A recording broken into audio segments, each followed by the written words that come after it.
मैं शपथ लेता हूं कि मैं नशा मुक्त रहूंगा। वह सभी मित्रगण, परिवार, समुदाय, जिला व प्रदेश को नशा मुक्त करने में हर संभव प्रयास करूंगा। जय हिंद। गलत तरीके से कोई संपत्ति अर्जित की है तो हम उसको फ्रीज करेंगे, सीज करेंगे, ध्वस्त करेंगे, ये भी वादा है।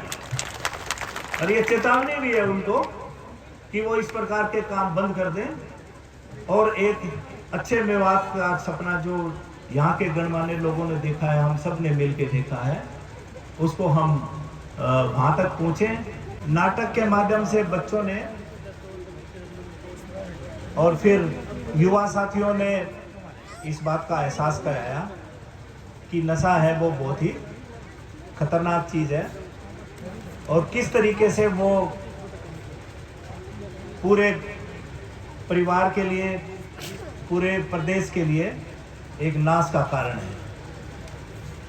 तो बेसिकली अगर हम सही बात करें तो जैसा कि आप जानते हैं कि नशा एक सामाजिक बुराई है और सामाजिक बुराई का पतन समाज के माध्यम से, समाज के प्रबुद्ध लोगों की मदद से ही किया जा सकता है। तो मैं सबसे पहले पिछले बहुत दिनों से यहाँ के जितने गणमान्य लोग एक अच्छी सोच के साथ इस नशे को खात्मे की तरफ हम बढ़ रहे हैं, उसके लिए आप सभी से निवेदन करूँगा कि उनके लिए जोरदार तालियां बजाई जाए और एक बार अपने लिए भी बजाइए, क्योंकि आप भी अब उस संकल्प का हिस्सा बन चुके हैं और हम उम्मीद करेंगे कि बहुत जल्द, जैसा कि हम सब चाहते हैं कि हमारा पूरा मेवात का इलाका नशा मुक्त हो, उसको हम करके दिखाएंगे। क्या आप जानते हो या कोई बताएगा मुझे कि शेर को क्या ये पता है कि उसे शेर कहा जाता है? क्या शेर को पता है कि उसका नाम शेर है? जो जानवर जिसके लिए नाम तय किया गया उसे खुद पता नहीं कि वो शेर है, उसको शेर किसने बनाया? उसको शेर हमने बनाया। क्यों बनाया? क्योंकि हमने देखी कि शेर के पास वो जज्बा, वो शक्ति, वो ताकत, वो हुनर, वो मादा और वो लड़ने का जज्बात है जिसमें अपने से 10-20 गुना बड़े हाथी को भी वो मिनटों में खत्म कर देता है। तो मैं मानूंगा कि इस नशे के खिलाफ जितने लोग लड़ रहे हैं वो किसी शेर से कम नहीं है और ये सही समय है कि हम सब शेर बन जाएं और नशा रूपी जो बुराई है उसको हम समाप्त कर दें। आपको जान के बड़ी हैरानी होगी कि हाथी का जो बच्चा होता है उसको बांधने के लिए, काबू करने के लिए एक बेड़ी का यूज किया जाता है। बेड़ी, सांकड़ जिसको बोलते हैं, सांकड़ का। और हाथी को बांधने के लिए एक सूतड़ी काफी रहती है। कोई बताएगा ऐसा क्यों है?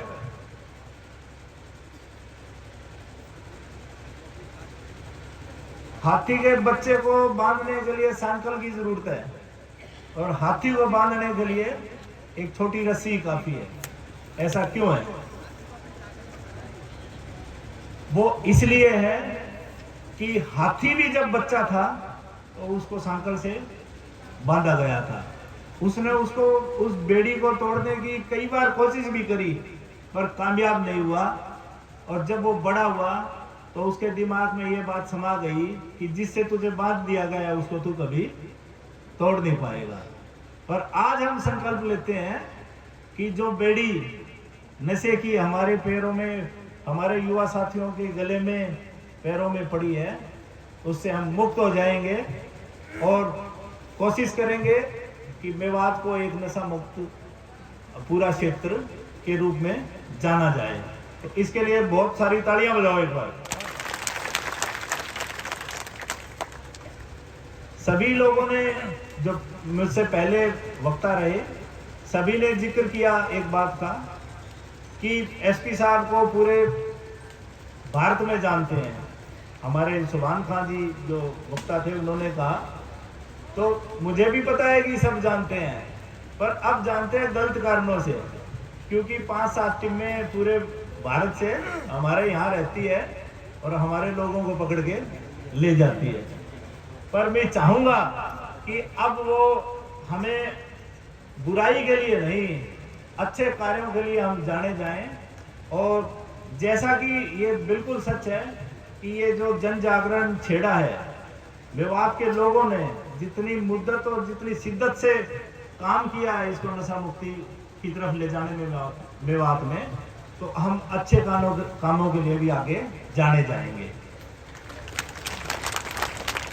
बहुत से गांवों में हम गए, बहुत से लोगों ने हमसे सिफारिश की, हमसे उम्मीद की, हमें चौधर की पगड़ी पहनाई, जो कि मेवात का एक रमणीक ढंग भी है अपने आप में। तो मैं आप लोगों से तसल्ली से वादा करता हूं कि इस पगड़ी की इज्जत को बढ़ा के रखेंगे और इन सबको जो इस प्रकार के गलत कामों में इन्वॉल्व है, इनको अंतिम मौका हम दे रहे हैं यहीं से, इसी मंच से, कि वो चले जाएं, भाग जाएं, नशाखोरी बंद कर दें, नहीं उनकी जो जगह है वो वहीं भेज दिए जाएंगे। कई चीजें हैं जो बेसिकली इस प्रकार के जो युद्ध जो हमने छेड़ा है उसमें कारगर साबित हो सकती है। कुछ लोगों ने जिक्र किया शिक्षा का, हाँ वो बहुत जरूरी है। कोई बच्चा शिक्षा के समय कहाँ जाता है, किससे बात करता है, कैसा बर्ताव है, कोई चेंज तो नहीं है उसके बर्ताव में, क्योंकि यही उम्र है जिसमें सबसे ज़्यादा वो इस प्रकार के नशे का आदी होने के चांस रहते हैं। तो उसका ठीक से देखभाल परिवार के द्वारा, टीचर के द्वारा और उसकी सही एजुकेशन, स्पष्ट तौर पे सही शिक्षा दीक्षा निश्चित तौर पे हमारे बच्चों को इस प्रकार की बीमारी से बचा सकती है।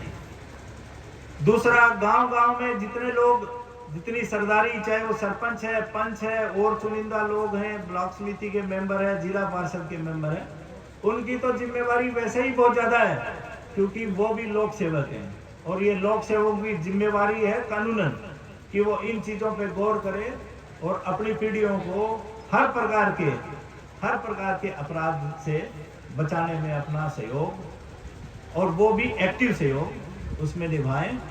और जैसा कि मैं देख रहा हूँ, जितनी एकजुटता और जितनी तत्परता बहुत सारे लोगों ने, मेवात विकास मंच ने दिखाई है, वो काबिले गौर है। और मुझे लगता है कि बहुत ही जल्द जो एक सुखद सपना जो सभी ने देखा है नशा मुक्त मेवात का, वो पूरा हो जाएगा। नए कानूनों में स्पष्ट तौर पे पुलिस को बहुत सारी पावर्स दी गई है। तो मैं कहना चाहूंगा कि ये इस प्रकार के जो अपराधी किस्म के लोग हैं, जो चंद हैं और पूरे इलाके की बदनामी का कारण बन गए हैं, और अगर उन्होंने गलत तरीके से कोई संपत्ति अर्जित की है तो हम उसको फ्रीज करेंगे, सीज करेंगे, ध्वस्त करेंगे, ये भी वादा है। और ये चेतावनी भी है उनको कि वो इस प्रकार के काम बंद कर दें और एक अच्छे मेवात का सपना जो यहाँ के गणमान्य लोगों ने देखा है, हम सब ने मिल के देखा है, उसको हम वहाँ तक पहुँचें, उसको हम साकार करें। और जो पीछे के जो हालात रहे हैं उसको हम भूल के बहुत जल्द उस प्रकार का मेवात का निर्माण करें जिसकी की ज़रूरत है और जो कि विकास के लिए अति आवश्यक भी है। गांव-गांव में हमने कमेटियां बनाने का जैसे निर्णय लिया, और कुछ ग्रामवासी भी निर्णय ले रहे हैं, तो मेरी ओर से कमेटियों को भी मैं एम्पावर करता हूं कि वो किसी भी आदमी जो भी इस प्रकार की गतिविधियों में शामिल है उसका नाम हमें बताएं, उसको चेतावनी दें। अगर वो फिर भी नहीं मानता है तो फिर हमें बताए, फिर हम बताएंगे पुलिस उनको सीधा कैसे करती है। पुलिस का जितना सहयोग जिस लेवल पे चाहिएगा वो 100% नहीं, आपको 200% मिलेगा। और सब कहते हैं कि 2 और 2 4 होते हैं। मेरा मानना ऐसा नहीं है। मेरा मानना है कि 2 और 2 4 नहीं, 2 और 2 1000 और हजारों हजार होते हैं। और ये एक मूवमेंट है। किसी भी देश में क्रांति जब भी आई है, किसी भी इलाका विशेष में क्रांति आई है, तो उसका प्रमुख कारण लोग बने हैं। ये बिल्कुल सच्ची बात है। तो ये जो नई मूवमेंट है, इसमें भी आप लोगों का जो सहयोग है वो अतुलनीय है। और मुझे फक्र है कि आप लोगों ने इस प्रकार की जिम्मेवारी उठाई है, पूरे इलाका को सही रखने की, नशा मुक्त रखने की। और इतना भी मैं बताना चाहूँगा कि मैं कोई इतने टॉल क्लेम नहीं करूँगा कि ये मैंने किया है, बल्कि मैं ये भी फक्र से कहना चाहूँगा कि ये आप लोगों का ही पूरा गेम है। और आप लोगों ने ही ये करके दिखाया है कि पिछले मात्र 1 महीने में जो नशाखोरी है, करीब 60 से 70% गिरावट है उसमें, और ठगी के मामले हैं वो 50% से कम रह गए हैं। तो ये बड़ी बेहतर उस स्थिति में है हम लोग कि हम एक दूसरे से कदम मिलाकर, कदम ताल करते हुए आगे बढ़ें और अपना जो मेवात है उसका शानदार नाम रखें, आगे रखें, और विकास में जो चीज़ें सहायक हो सकती है उस पर पूरा ध्यान दें। मैं एक कहानी सुनाता हूँ आपको, वो किन लोगों के लिए और कैसे है वो आप समझ जाओगे उसको, और वो जरूरी भी है, क्योंकि ये कोई एक आदमी का काम नहीं है, ये हर एक आदमी का काम है। हम बखूबी कर रहे हैं, तो जो लोग अभी नहीं जागे हैं ये उनके लिए है। और इस कहानी के बाद मैं आपसे पूछूंगा भी कि आपको इससे शिक्षा क्या मिली, तो वो भी देखने की बात है कि कौन बता पाता है। एक कौवा पेड़ की सबसे ऊंची डाली पर रोज बैठा रहता था और कांव कांव करता था। उसको रोज एक खरगोश देखता था जो सुबह से शाम अपने और अपने परिवार के लिए 2 रोज के भोजन के लिए जुगाड़ में जाता था। तो जो सुबह जाता तब भी देखता कि वो कौवा उसी डाली पे बैठा है और कांव कांव कर रहा है। फिर शाम को वापस आता तब भी देखता कि वो कौवा वहीं बैठा है। कई रोज खरगोश ने ऐसा देखा तो उससे एक सवाल करने का मन कर गया कौवे से। उसने कौवे से कहा कि भाई कौवा, एक बात बता, मैं पूरे दिन मेहनत करता हूं और बड़ी मुश्किल से गुजारा कर पाता हूं, और तू उस डाली पे बैठा है ऊपर और कांव कांव करता है, इसके पीछे राज क्या है? तो उसने कहा भी इसमें राज जानने की कहां जरूरत है, तू भी ऐसा करके देख ले, तुझे पता लग जाएगा। अब खरगोश कौवे की बातों में आ गया। खरगोश पेड़ पे तो चढ़ नहीं सकता था, पेड़ के ही नीचे सो गया। पर उसका ये एक्ट था, ये कार्य था, वो एक 200-300 मीटर दूर जो शिकारी था उसने एक सोते हुए खरगोश को देख लिया, अपनी बंदूक निकाली और एक गोली में खरगोश को ढेर कर दिया। तो अब आपको ये बताना है इस कहानी से आपको शिक्षा क्या मिली। प्रबुद्ध लोग हैं सारे, मंच पे भी पत्रकारगण भी, स्कूल से भी होंगे, अन्य भी है, बताएगा कोई इस कहानी से हमें शिक्षा क्या मिली? बोलो बोलो। हाँ बताओ ना, क्या दिक्कत है, बताओ, खड़ो के बताओ।